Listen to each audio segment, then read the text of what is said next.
இந்த அடுக்குமுறை, இந்த அராஜக அரசியல்லாம் வேணாம் சார். நாம ஒண்ணு இங்க தனியால் இல்லைங்க சார். மக்கள் நிம்மதியா ஃப்ரீயா நின்னு பாக்குறதுக்கு ஒரு இடம், அதை நாங்க தேர்வு செஞ்சு அதுக்கு பர்மிஷன் கேட்கிறோம். ஆனா நீங்க என்ன பண்றீங்க? அந்த இடத்தையெல்லாம் விட்டுட்டு நெருக்கடியோட, மக்கள் நெருக்கடியோட எங்கெல்லாம் நிப்பாங்களோ அந்த இடமா பார்த்து செலக்ட் பண்ணி தெரியுங்க. உங்க எண்ணம் தான் என்ன சார்? நான் அவங்கள பார்க்க கூடாது, அவங்களோட பேசக்கூடாது, அவங்க குறைகளை கேட்க கூடாது, அவங்களுக்காக குரல் கொடுக்க கூடாது, என்னதான் சார் உங்க எண்ணம்?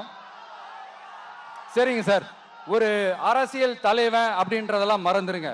ஒரு சாதாரண ஒரு தமிழ்நாட்டு மண்ணோட ஒரு மகனா, ஒரு நம்ம தமிழ் மக்களுடைய ஒரு சொந்தக்காரனா, என் மக்களை, என் குடும்பத்தை, என் சொந்தங்களை நான் பார்க்க போனா என்ன பண்ணுவீங்க? அப்பவும் தடை போடுவீங்களா? வேணாம் சார். இந்த அடுக்குமுறை, இந்த அராஜக அரசியல்லாம் வேணாம் சார்.